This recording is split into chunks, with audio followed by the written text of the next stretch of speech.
Hey there, guys. All right, today we are diving into something new, something I have not watched before and don't really know much about. Diving into Halo lore here, and this one on the different Spartan generation by Halo Canon. Now, my experience with Halo is that I did not grow up with it. I did not play the Xbox, the first Xbox or the Xbox 360 growing up. I pretty much was a Nintendo child until I got a PS3 like in 2008 or 2009, somewhere around there. And then I still didn't of course, still couldn't play Halo. Um, um, Pretty much just played Call of Duty and Battlefield as a wee lad in my developmental years, which I think is obvious. My mental health, but my stupidity, I think, is clear. No. Uh, and then when I got a computer, still didn't play Halo. I mean, Halo didn't come to PC still for a while. And then when it did, I just wasn't interested in it. Bit dated in parts. But eventually, someone last year bought me Halo 1 remastered, and so I played it on stream. And then I also played through Halo 2 remastered earlier this year over on Twitch. And I enjoyed it for what it was, trying to compartmentalize the games to the time era in which they were made and not judge them on modern expectations. A little bit hard. The story was okay for the most part. Like, I wasn't like blown away. I thought it was neat, but I don't like Halo 2's cliffhanger. I'm not a fan of cliffhangers. I do not like cliffhangers in stories like that. So I was a little bit upsetty spaghetti, say. But ultimately, I don't know anything about Halo lore. So let's go ahead and just learn, I guess. Make sure I have audio. Okay, that was good.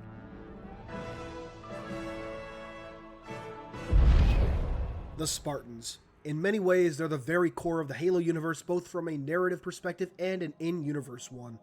The creation of Yeah. the Spartan-IIs was the central focus of Halo's first novel, and few books or even comics don't at least feature a Spartan if not revolving around one or more. And of course, short of Halo 3 ODST, we have always played as Spartans in the games. However, despite all this exposure and exploration, there are many mysteries that surround the Spartans and their various classes, especially among those not well versed in the lore. Today, I aim to fix that with an overview of all known Spartan and Super Soldier programs in the Halo universe. Hell yeah. The earliest sort of Super Soldier program began during the interplanetary wars of the 22nd century, during which organizations attempted to generate tougher, stronger, and faster soldiers. These early attempts were largely fruitless.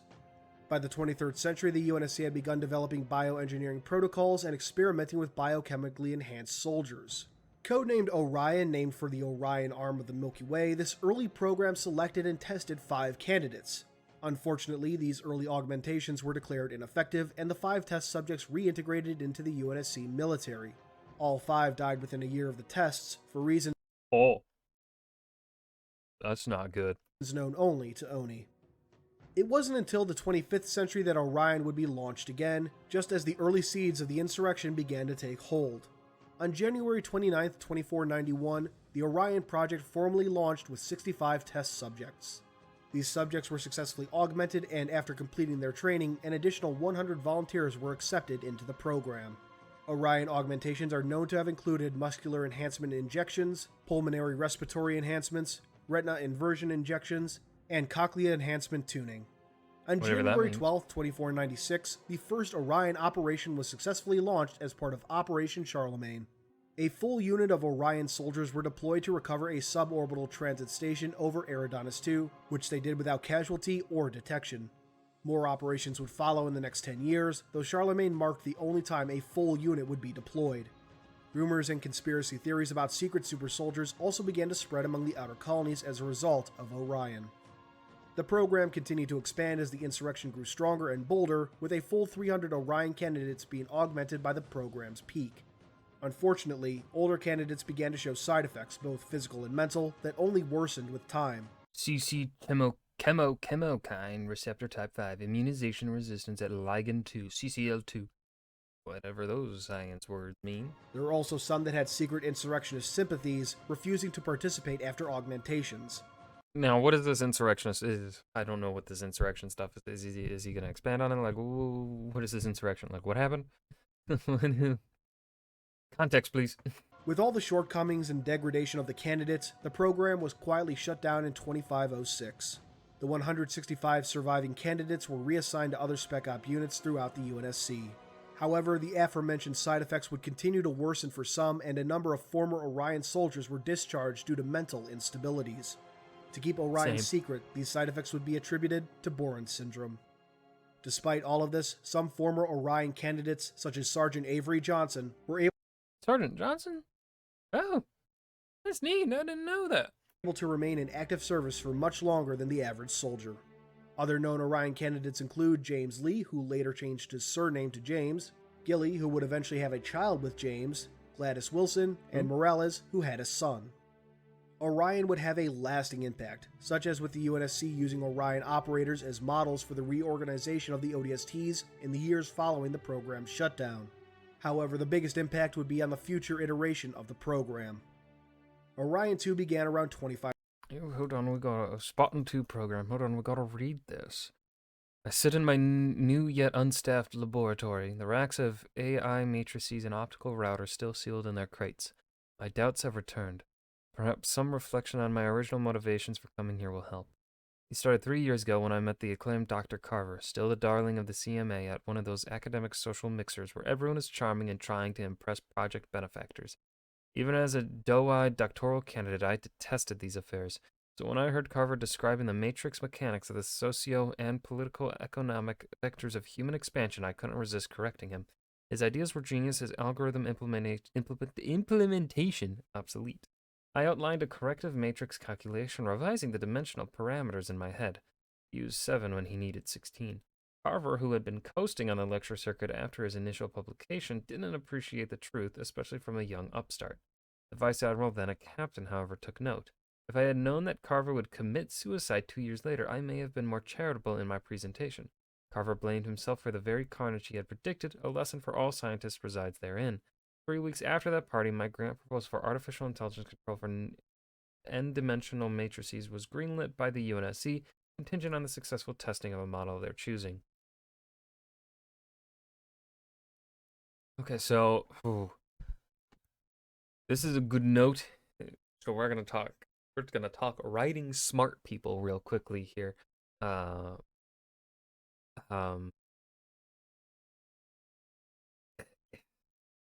This does come across as a smart person, but it isn't like one of those writings where like you can tell sometimes when you read something and the writer wants you to like really believe this person is smart, so they use a bunch of big words. Now they use big words in here, right now and again, right? We've got matrices. Like matrix is not a word used in common linguistic, right? Or dimensional parameters. You don't really hear people saying parameters in everyday speech. You know, the like this is good, and it gets across like, yeah, no, this character, this comes across as a diary. This person isn't like necessarily being like, they're not like, you know, it doesn't come across as I'm not feeling I think the best way to describe this, I'm not feeling the writer's hand trying to convince me that this character is intelligent. They are letting the character speak for themselves and prove themselves, right? So this is good writing. Good writing. Good little lore note. Orion 2 began around 2510 as Oni started reviewing what were known as the Carver findings, a series of theories predicting massive civil conflict in the colonies unless forcibly stabilized. Wait. Naturally, it was Carver. When a young Dr. Catherine Halsey re-examined the findings, predicting an even more grim future for humanity, Oni went to work initiating their next super soldier program with the aforementioned doctor as its lead.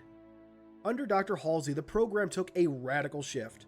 Rather than adult volunteers, they'd use 6-year-old children. Children, unlike adults, could be easily indoctrinated. By choosing candidates from a select gene pool, Halsey ensured only the best of the best. And of course, their young bodies would be more adaptable to augmentation. In addition to distance her Ooh, more lore. The 300 Spartans who defended Greece at Thermopylae is a well-known and cherished tale, almost to the point of romantic fanaticism. Almost? You mean it most definitely is, especially within the military community. Coincidentally, the Orion Project Generation 2 was originally funded for 300 candidates. There is an ancient saying, the beginning of wisdom is ignorance. So where do we begin to create the ultimate warrior? Innocence. Oh, that quote is good. That quote is good. I like that a lot. There's an ancient saying, the beginning of wisdom is ignorance. So where do we begin to create the ultimate warrior? Innocence. Oh, that's good. The ancient Spartans' training is legendary. They started when boys were 7, molding them into the most fierce and feared warriors of that day. I will do the same. Most intriguing to me were the eugenic customs of Spartan culture. Their babies were inspected for strength and fitness. If lacking, the babies were destroyed. Barbaric by any modern standard, though I wonder in what way the selection protocols I've authored are any less excessive, any less cruel. I don't know how true that is, though. Like, I think that's something that maybe we've not romanticized, but perhaps exaggerated a bit much in regards to Spartan culture. Like, for a people that did not have a lot of people to them, killing like killing a lot of babies doesn't really seem like something that would be a part of their as much part of their culture as I think we've assigned to it. That said, a part of me still wants to honor the sacrifices of those men and women from the original Orion effort. After all, the research from Orion has proved invaluable for my current work. So in memory of those who have gone before and with hope for those yet to come, I'll call this project Spartan-II. Ah. Okay, so the original 5 Orion members, or the original more than or whatever. program from the I failings think of I'm Orion, overthinking. Halsey renamed it Spartan-II, the 2 used to at least honor the sacrifices of those that came before. Oni approved the program and Halsey began searching for her candidates. By 2517, she had identified 150 potential candidates. Budget cuts, however, forced her to reduce that number to 75. Halsey, aided by Oni teams, would observe the subjects and decide which ones to conscript. In late September of 2511, 75 children across human space were secretly abducted, replaced with rapidly grown clones, and Oh, that's real fucked up. transported to Reach, humanity's military powerhouse second only to Earth. For the next 8 years, the 75 children would be trained physically and mentally for war. Physical training, military history, tactics and strategy, and more. In March of 2525, the candidates entered the second phase of the program, augmentation. This new generation of Spartans received a wide variety of risky and invasive surgeries to enhance their natural abilities. These included occipital capillary reversal to enhance their vision, even as Surgery is performed on the occipital lobe of the left cerebral hemisphere of the brain. The occipital lobe is the visual processing center of the brain, containing most of the anatomical region of the visual cortex. The surgeon performs a procedure on the capillaries, the smallest of the body's blood vessels, to reverse the direction of blood flow in each capillary to boost the blood flow beneath the rods and cones of the subject's retina. Huh? I don't know if it works like that. The rods and cones of the eye are light-sensitive receptors located in the back of the eye.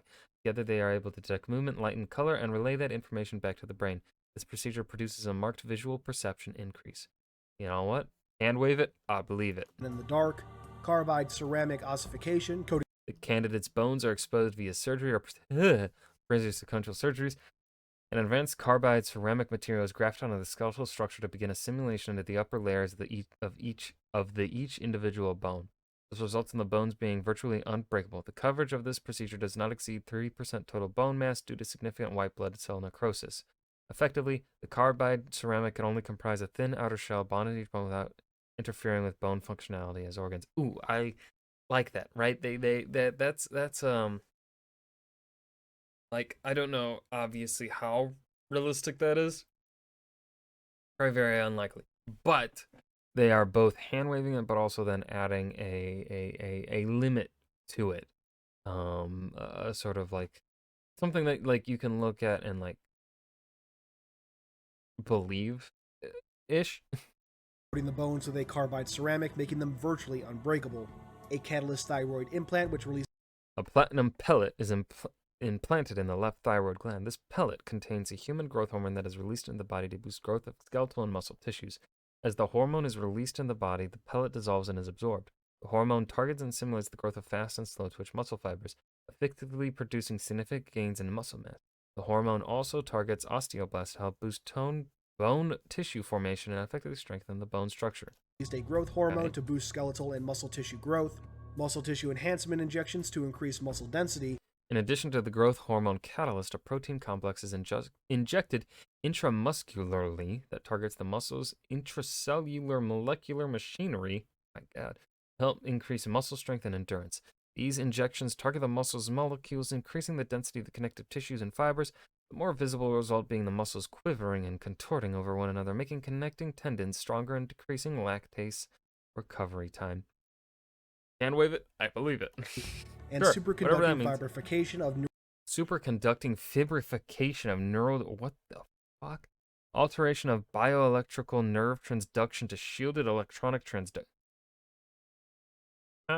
300% increase in subject reflexes, anecdotal evidence of marked increase in intelligence, memory, and creativity. Okay. Neural dendrites, resulting in a 300% increase in reflexes. Unfortunately, there were side effects. Of course. Of the 75 candidates, only 33 survived intact. 12 were severely crippled, and another 30 killed. Damn. A mock funeral was held for the dead, who were secretly put on ice until such a time that they could be resuscitated, perhaps even deployed as proper Spartans. It is known that a few Spartans were revived and deployed, among them Jerome 092, Alice 130, and Douglas 042. Following the funeral and rehabilitation, the Spartan-IIs would eventually be deployed on their first mission, capturing an insurrectionist leader. The mission was a success. However, upon returning, they were briefed on the fall of Harvest and first contact with the hostile alien hegemony known as the Covenant. By November of 2525, the Spartans would receive their new Mjolnir Mark IV armor. The armor provided incredible protection while also further augmenting their speed, strength, and reaction time.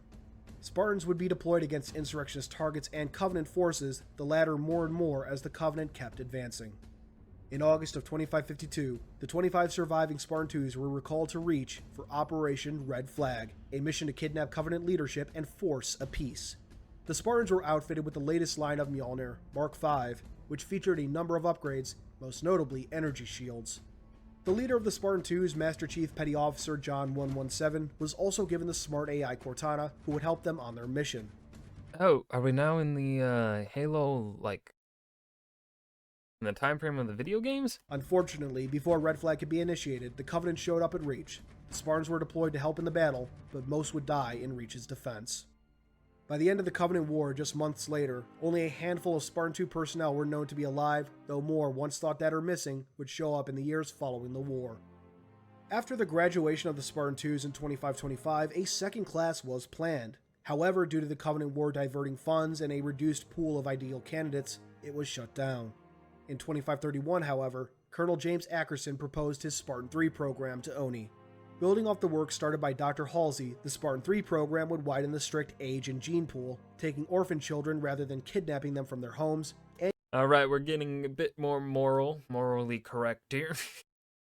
Still taking children, but you know what? At least they're not being kidnapped. Yay? And use a series of safer, though just as effective, chemical augmentations. The biggest change, however, would be the armor used. The biggest ongoing cost of the Spartan-II program was the development and maintenance of Mjolnir, a single suit costing almost as much as a destroyer. Spartan-IIIs would instead be equipped with the less powerful and sophisticated semi-powered infiltration armor, or SPY. SPY featured photoreactive panels to camouflage users, and limited ability enhancement. The armor plating was also notably weaker than Mjolnir, but SPY overall was better than the armor given to most UNSC forces. To lead this new program, a Spartan-II, Kurt 051, was secretly abducted. Given the new name Kurt Ambrose and the rank of lieutenant, he would train the next generation of Spartans on the secret world of Onyx. In December of 2531, Alpha Company began their training with a pool of 497 candidates, though only 300 were ultimately allowed to join. The class was augmented in November of 2536, their augmentations including a carbide ceramic ossification catalyst to make their bones nearly unbreakable and allow them to survive harder impacts, a fibroid muscular protein complex to increase muscle density, a retina inversion stabilizer to improve eyesight even in the dark, and an improved colloidal neural disunification solution to decrease reaction time by They said the same stuff as previously. 300%. Alpha Company were successfully deployed on numerous missions in the months following their augmentations.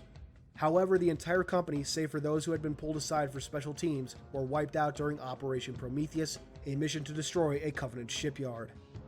2 years later, in 2539, 418 candidates were conscripted to form Beta Company. Once again, only 300 were ultimately selected. Beta Company was given the same set of augmentation injections sometime prior to May of 2554 and equipped with Spy Mark II, which featured a number of minor upgrades. Like Alpha Company before them, Beta successfully took on a number of missions and, once again, were mostly wiped out in a massive suicide mission, Operation Torpedo. Oh. Torpedo was enacted on July 3, 2545, in order to take out a Covenant deuterium/tritium refinery on Pegasi Delta. While a few Spartans were successfully pulled from the company for special missions, all but 2 deployed for Operation Torpedo were wiped out. The survivors were Tom B-292 and Lucy B-091. Tom and Lucy would go on to help train the next company of Spartans, Gamma, which was approved in July of 2544 and started not long after. Gamma was made up of 330 candidates, all of which were allowed to join the program. When augmented, Kurt, motivated by the grief of losing 2 previous companies of Spartans, secretly added a few extra, illegal augmentations. A neural-altering, non-carcinogenic mutagen Alters key regions in the individual's frontal lobe to enhance aggressive response, making the animal part of the brain more accessible in times of stress. This allows the subject access to enormous reserves of strength and endurance and enables them to remain fighting even under the influence of a wide systemic shock that would be instantly fatal to a normal human. Depresses higher reason centers of the brain over time. That's not good, I think. That enhanced the aggressive response of an individual during times of stress. This drug also had a depressing side effect on the higher reasoning centers of the brain. Regular doses of cyclodexion-4 bipolar integration and mesoolanzapine drugs, or smoothers as they came to be called, would need to be taken to counter these side effects. By October of 2552, most of Gamma Company had been deployed, with only a few remaining teams on Onyx to compete for top marks. Unfortunately, Forerunner Sentinels hidden deep within the planet came alive, responding to a signal from the recently destroyed Installation 04. The Spartan-IIIs began a fight for survival, eventually ending up in a hidden shield world, the entrance for which was kept at Onyx's core. The survivors were recovered in February of 2553. The Spartan-III program was in many ways similar, but in more ways distinct from its predecessor. While the twos had been created to quell human rebellion, the threes were created to take on the Covenant, meant as disposable fodder, trading lives for time. The Spartan-III program also saw the birth of a number of specialized teams. First were the Headhunters, either lone wolf operatives or two-man teams called a binary. They would be pulled from regular service after surviving 2 or more specially assigned missions and receive additional training. Once done, Headhunters were sent deep behind enemy lines against specific targets, often with the expectation that they wouldn't return. The Headhunter program would continue with the Spartan-IV program after the war, though with a few minor alterations. Another type of team born from the Spartan-III program were combat fire teams such as Noble Team. These were Spartans pulled from normal ranks or the Headhunter program and outfitted with Mjolnir armor. Along with Noble Team, 3 other Mjolnir-clad Spartan-III teams were known to exist: Gauntlet, Red, and Echo. Following the Covenant War, the surviving Spartan personnel were given the chance to join the newest iteration of the program, Spartan-IV. The Spartan-IV program began around September of 2552 under the leadership of the Spartan-II washout Musa 096 and approved by Oni head Margaret Perengoski. Spartan-IV would return to its Orion roots, taking adult volunteers from military service and augmenting them. The first iteration of the program would attempt to create Spartans that wouldn't need Mjolnir, who were as strong and capable as any previously fully outfitted Spartan class. Unfortunately, 9 of the 10 test subjects died, with the 10th, Ilsa Zane, going insane. Following that, Oni reverted to something more akin to the 2s and 3s, using augmentations to enhance individuals and outfitting them with Mjolnir armor. Known Spartan-IV augmentations include Torpid Data Cluster Installation, The subject is given a specialized neural implant taking the form of a Torpid Data Cluster capable of interfacing with an artificial intelligence. The neural interface controller extends from the data port at the base of the skull to the midbrain. Specialized neural implant capable of interfacing with an AI, muscular and skeletal engineering, enhancing Spartan bones are infused with skeletal fullerene lattices regarded as tougher than steel, which makes them virtually unbreakable and allows survival in harder impacts.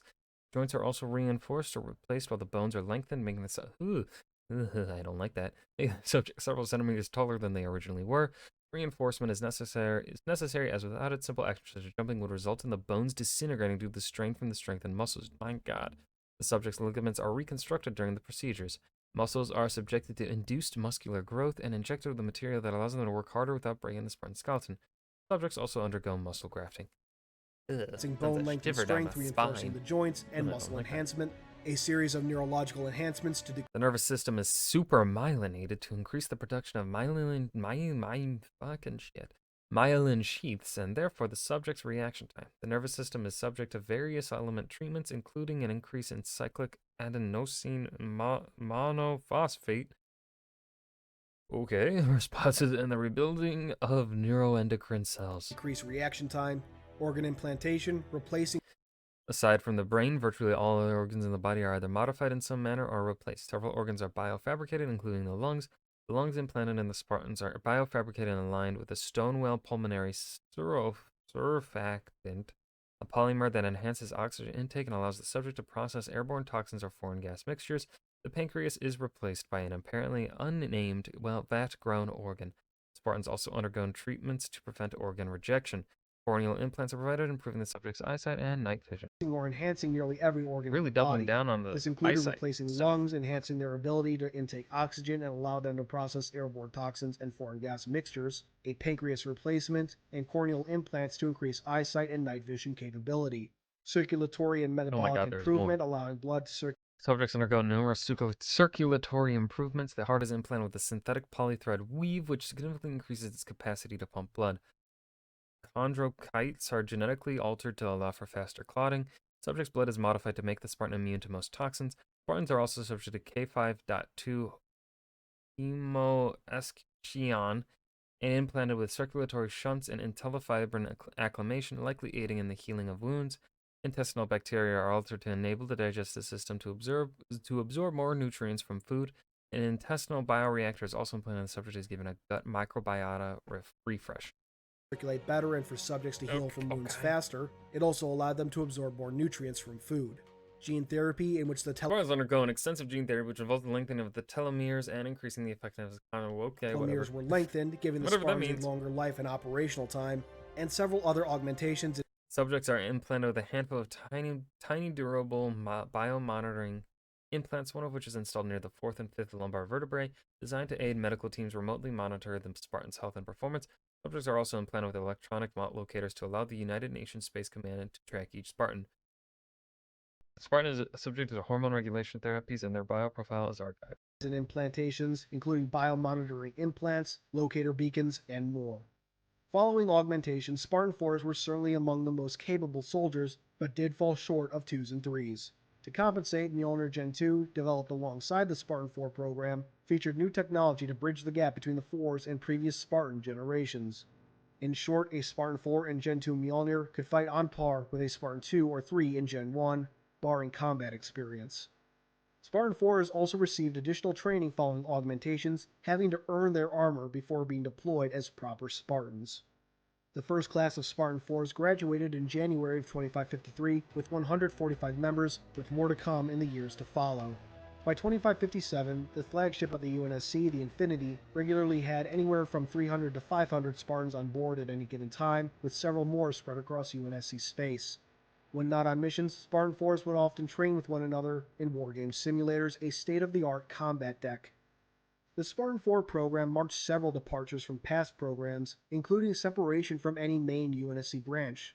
The Spartan-IIs worked as part of the Navy, the 3s as Navy and Army, but the 4s had their own branch, the Spartan branch. And that covers all Spartan/Super Soldier programs the UNSC has launched over the centuries. I obviously couldn't cover all the details and nuance of each program, but I hope this gives you an idea of what each program was about and why they were created. What did you think of the video, and what do you think of each Spartan program? Okay, so that was the Spartan generations here, and it felt like, now this could just be because of my unfamiliarity with the franchise thus far, though I am intrigued and wanting to know more. It felt like one of the common things that I have with some of the Warhammer 40k videos is that this kind of seemed like there was an assumption of a certain degree of knowledge expected by you watching this video. This doesn't seem like a introductory sort of Halo lore video, more so one for someone who knows a little bit, and this is then therefore explaining the Spartan generations in deeper detail, right?